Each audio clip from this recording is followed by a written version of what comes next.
박희락 교수입니다.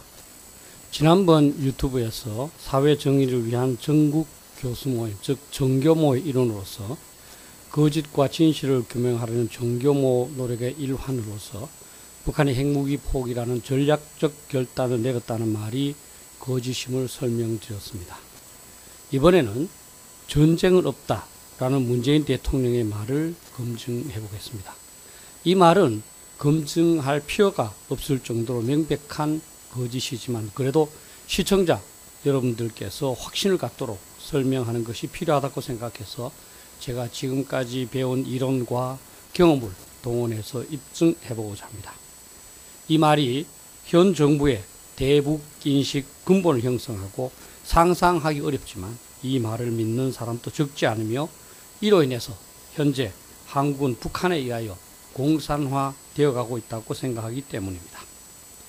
전쟁이 없다면 얼마나 좋겠습니까? 저도 그것을 바랍니다. 그러나 바람만으로 전쟁이 없어지지 않는다는 것은 시청자 여러분들께서 더욱 잘 아시리라고 생각을 합니다. 이 전쟁은 없다라는 말은 2018년 4월 27일 남북 정상이 합의한 판문점 선언에 포함되어 있습니다. 판문점 선언의 전문에서 양 정상은 한반도에 더 이상 전쟁은 없을 것이며 새로운 평화의 시대가 열렸음을 8천만 우리 결의와 전 세계에 엄숙히 천명한다고 했습니다. 그러나 북한이 이 말을 지킬 것이라면 왜 핵무기를 개발했고 왜 지금까지 폐기하지 않고 있을까요? 그러나 현 정부는 이 말을 믿었던 것 같습니다. 판문점 정상회담 이후에도 문재인 대통령 다수의 기회를 통해서 전쟁은 없다라는 말로 국민들을 안심시켰습니다. 예를 들면 2018년 8월 17일 취임 100일을 맞는 청와대 출입기자단과의 기자회견에서도 한반도에서 두 번 다시 전쟁은 없을 것이다 고 하면서 전쟁은 기필코 막을 것이고 국민께서 안심하고 믿으시기를 바란다고 말하기도 했습니다. 심지어 강경화 외교부 장관은 최근인 2019년 12월 3일 국립외교원 외교안보연구소가 개최한 국제문제회의 기조연설에서 어떠한 상황에서도 한반도에서 전쟁이 발생하는 일은 없을 것이라고 말했습니다. 도대체 어떻게 이러한 한심한 말이 장관의 입에서 나올 수 있습니까? 전쟁이 없다라는 말은 검증할 필요도 없이 거짓입니다. 이 세계에서 국민들에게 이러한 말을 하는 지도자는 없을 겁니다. 이 말은 너무나 어리석어 보이는 말이기 때문입니다. 입증해 보겠습니다. 첫째, 상식적으로 봐도 이 말은 거짓입니다. 인간 개인의 경우에도 그러하지만 전쟁은 한쪽이 시작하면 가능해지기 때문입니다.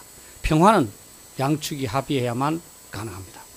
그러나 전쟁은 한쪽만 유발하면 전쟁이 됩니다.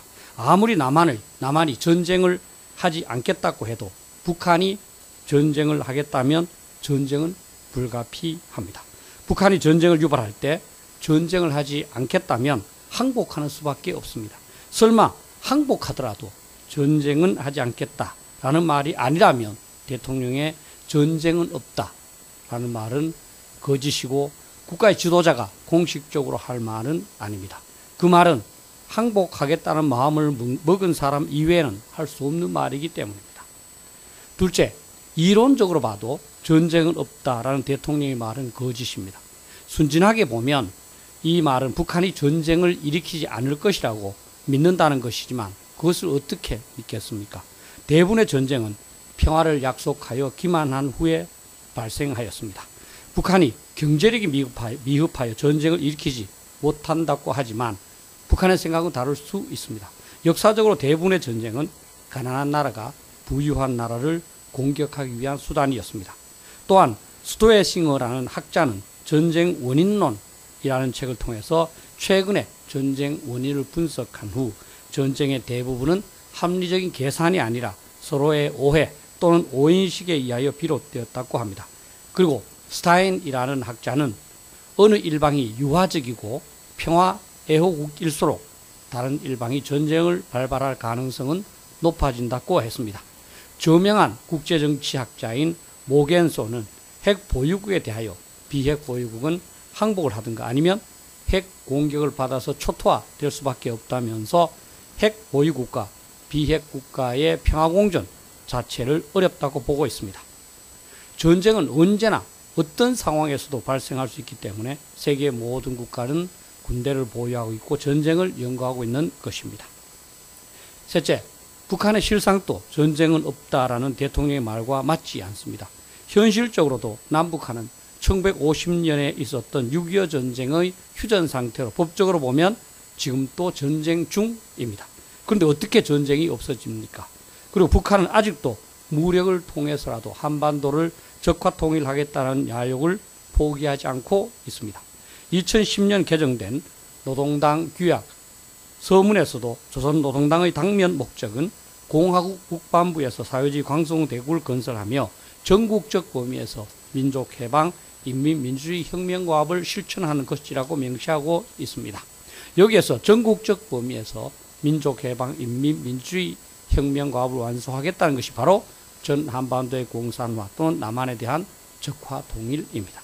그리고 북한군은 대남 우위의 군사력을 육성하여 공산당이 제시한 혁명과업, 즉 전 한반도 공산화를 수행하라는 완수하라는 임무를 부여받은 상태이고 그의 가장 결정적인 수단으로 개발한 것이 바로 핵무기입니다.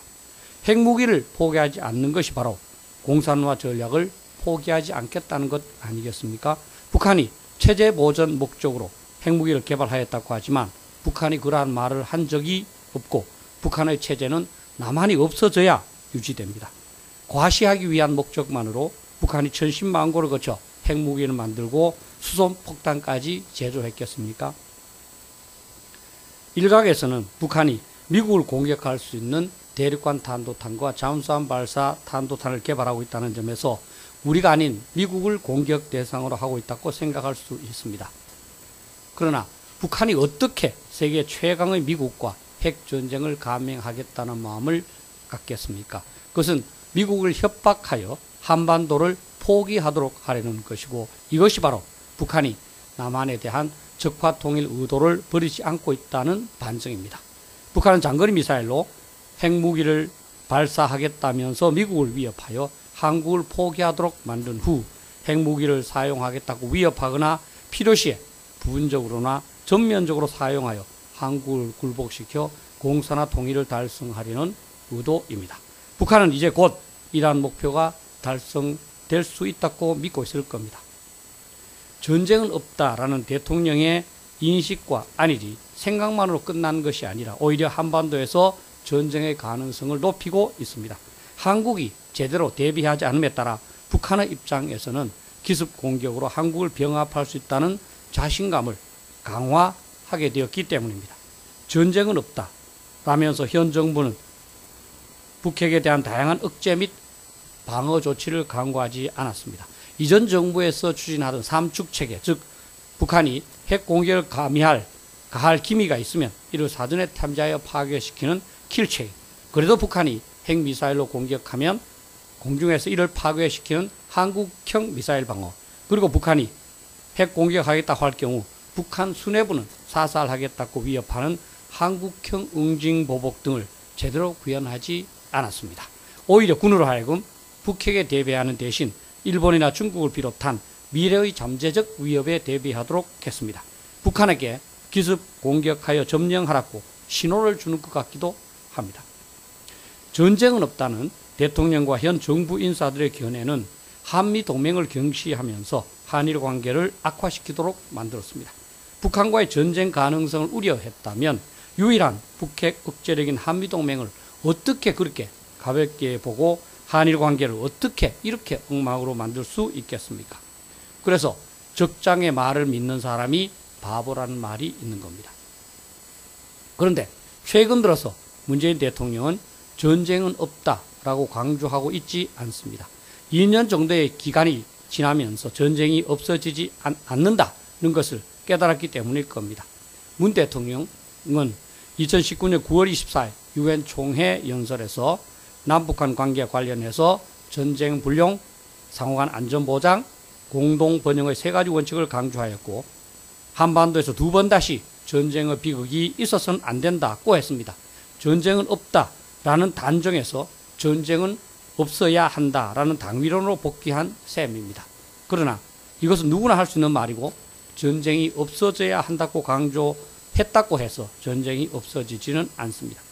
늦게나마 대통령의 인식이 바뀐 것은 다행이지만 전쟁은 없다라는 그동안의 안일한 인식으로 인하여 한국의 안보는 너무나 취약한 상태가 되었고 해결책이 없는 절망의 상태가 된 것 같습니다.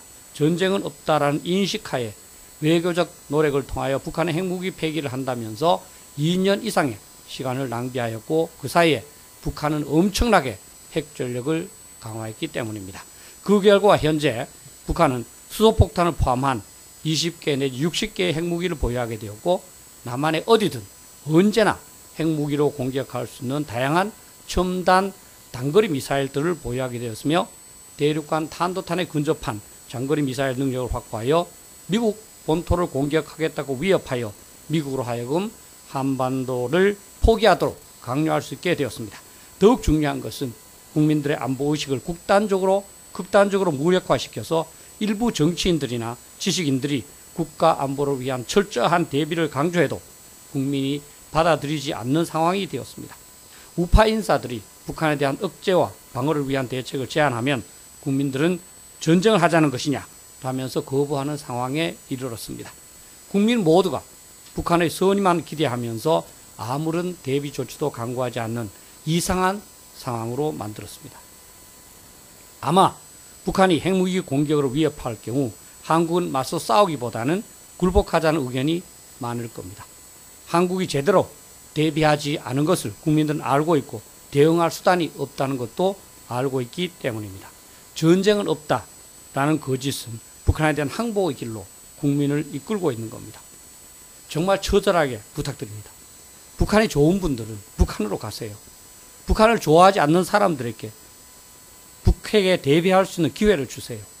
전쟁이 없다고 생각하시는 분, 공직에서 물러나 전쟁의 위험이 크다고 생각하는 사람들에게 대비의 기회를 주세요.